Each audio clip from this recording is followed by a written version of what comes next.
The fluorescent lights of the emergency room burned my eyes as I tried to focus on the admission forms. My hands trembled as I wrote, each letter blurring into the next. The metallic taste of blood lingered in my mouth, and the right side of my head throbbed where Jason had slammed me into the garage wall. "Remember, Sophia, you fell during soccer practice," my mother whispered, her manicured nails digging into my arm. "We can't let this affect your brother's scholarship chances." Jason, my older brother, sat across from us, scrolling through his phone like this was just another inconvenient errand. His soccer jacket, the one emblazoned with state champion, hung perfectly on his shoulders, hiding the rage-filled person beneath. "I'm Sofia Martinez, 16, and I've spent years pretending my brother's violence was just roughhousing." Jason, the soccer star, the straightest student, our parents' pride and joy. Jason, who'd been using me as his personal punching bag since I was 12. This time was different. When I caught him stealing money from our parents' safe, he didn't just push me around like usual. The look in his eyes changed. Something snapped. My head hit the garage wall with such force that I blacked out. When I came to, our parents were already crafting the cover story. "Ms. Martinez?" A nurse called my name, frowning at my unsteady gait as I stood. "The doctor will see you now." "We're coming with her," my father announced, already rising. "Actually, sir, hospital policy requires we speak to minor patients alone first," the nurse stated firmly. "Standard procedure for head injuries." I could see the panic in my parents' eyes. Jason finally looked up from his phone, his jaw tightening. The nurse, whose name I read Emma, led me to a small examination room. As soon as the door closed, she turned to me with knowing eyes. "Want to tell me what really happened?" I opened my mouth to recite the practiced lie, but something stopped me. Maybe it was the splitting headache, or the way the room kept tilting, or just years of pent-up fear finally reaching their breaking point. "My brother," I whispered, tears spilling down my cheeks. "He did this. He's done it before." Emma's gentle hand stilled as she cleaned the cut on my temple. "How long?" 4 years. My voice cracked. "But nobody believes me. He's the perfect son." She nodded slowly, documenting everything in my chart. "We need to run some tests. A CT scan will show us what we're dealing with." The next hour passed in a blur of medical terms and worried faces. Dr. Patel, the neurologist, ordered immediate imaging after seeing my dilated pupils and noting my slurred speech. As they wheeled me toward radiology, I heard my parents arguing with the hospital staff. "This is ridiculous," my father's voice boomed. "She fell at soccer practice." "Mr. Martinez," Dr. Patel's calm voice cut through, "your daughter's symptoms indicate severe head trauma inconsistent with a simple fall." In the scanning room, the technician positioned my head carefully. "Try not to move," she instructed, her voice kind. "The machine will show us everything we need to know." As the scanner hummed around me, I thought about all the times I covered for Jason. The accidental push down the stairs when I was 13. The playful choking that left bruises last year. The countless clumsy moments that always seemed to happen when no one else was around. Dr. Patel's face was grave when she reviewed the images.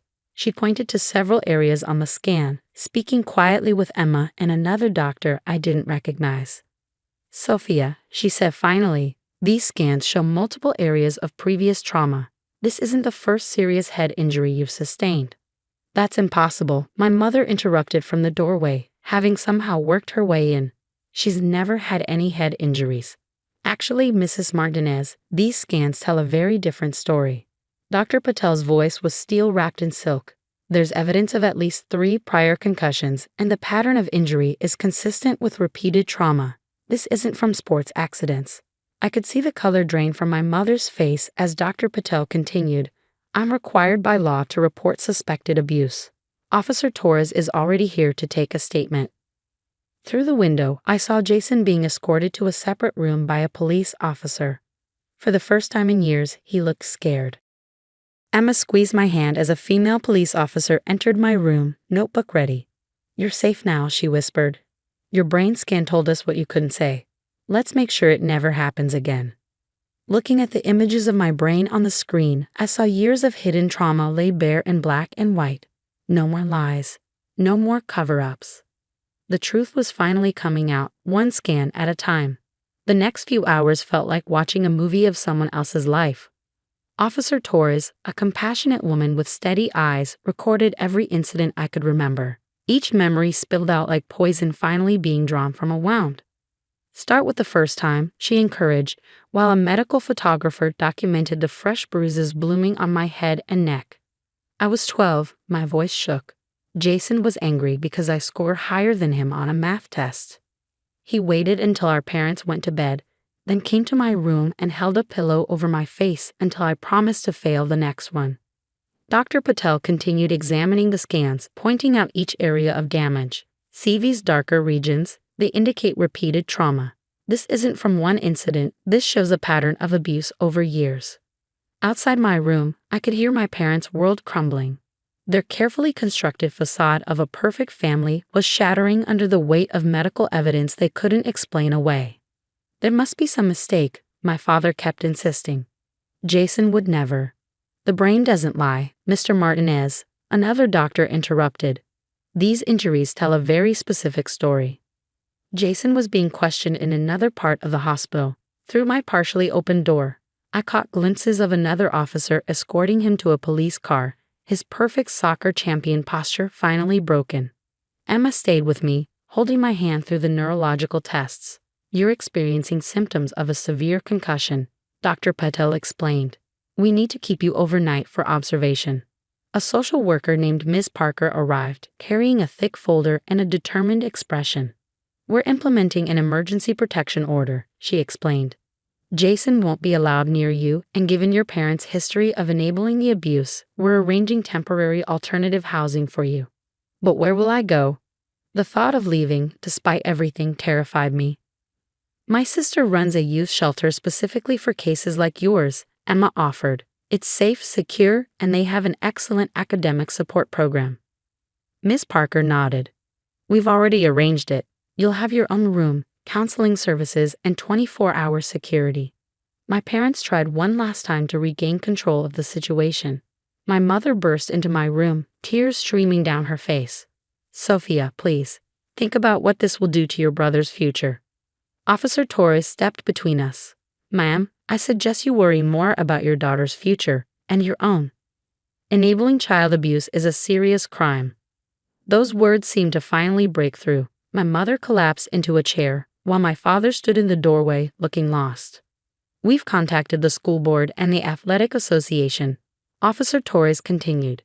They're launching their own investigation into whether the coaching staff ignored signs of abuse.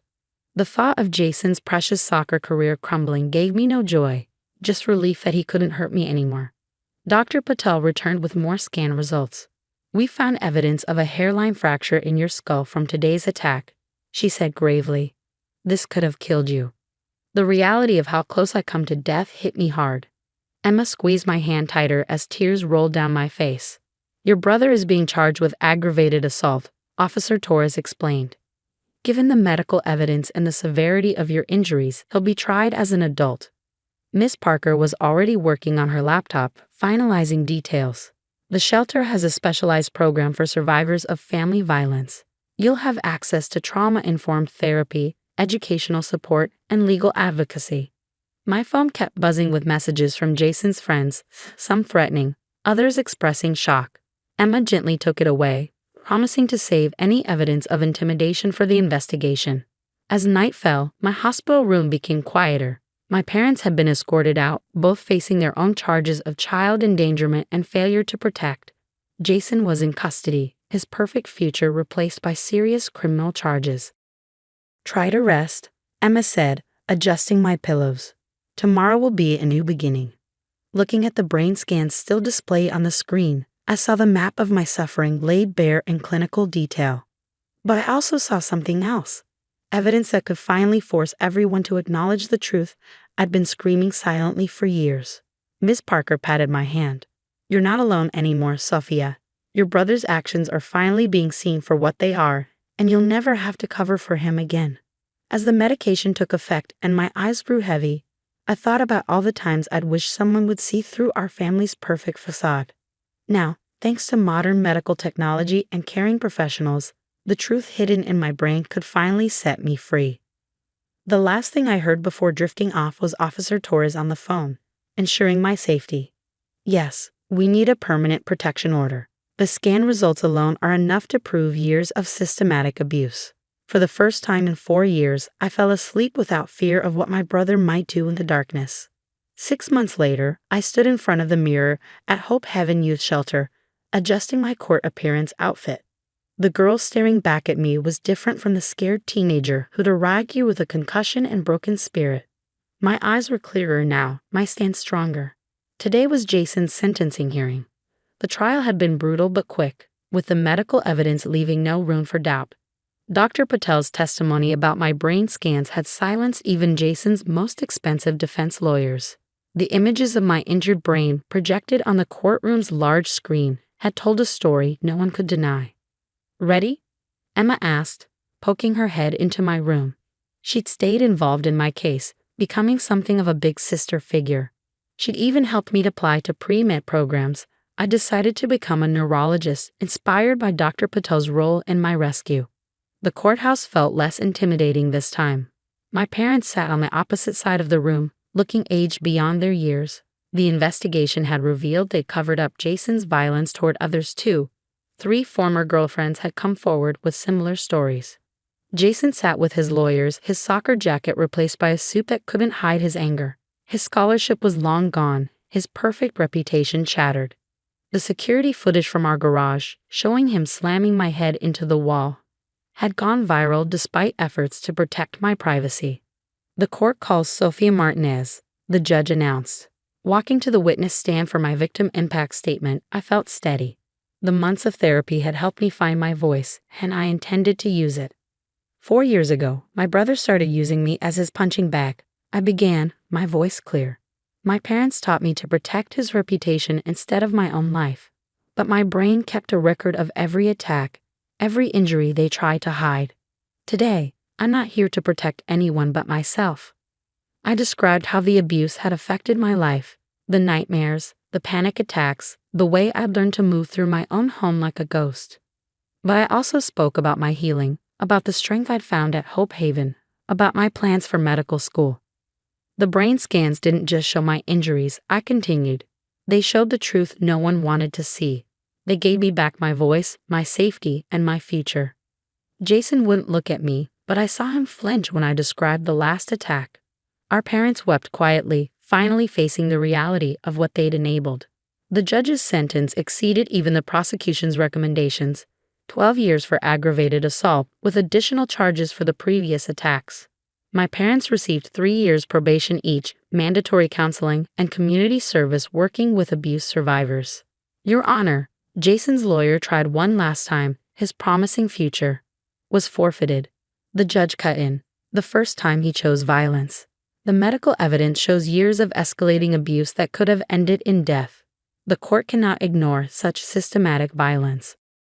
Outside the courthouse, my support team gathered around me. Dr. Patel had come to show solidarity, along with Officer Torres and Miss Parker. The shelter girls had made a banner, "Strength Speaks Truth." The brain clinic called. Emma mentioned as we left. "They want to use your case to train medical staff about recognizing patterns of abuse in imaging. You could help save others." That evening, back at Hope Haven, I packed for my upcoming move into student housing. My full scholarship to pre-med program started next month. Turns out many organizations support abuse survivors pursuing medical careers. I kept copies of my brain scans, not as a reminder of trauma, but as proof of survival. They hung on my wall alongside my acceptance letter and the photo of my support team. My phone buzzed with a message from Dr. Patel. "Proud of you. Remember, healing leaves its own marks: strength, resilience, wisdom. See you at the clinic next week." I was starting an internship at her neurology practice, learning the science that had helped save my life. Someday, I'd be the doctor reading scans, seeing the stories hidden in shadows and light, helping others find their voice. One of the younger shelter girls knocked on my door. "Can you help me with math?" she asked shyly. "They say you're good at explaining things." Looking at her, I saw my past self, but also hope for the future. Of course, I smiled. "Let's study in the common room." As we walked down the hall, I caught my reflection in a window. The bruises had long faded, but something better had taken their place. Confidence, purpose, strength. My brain scans had told my story when I couldn't.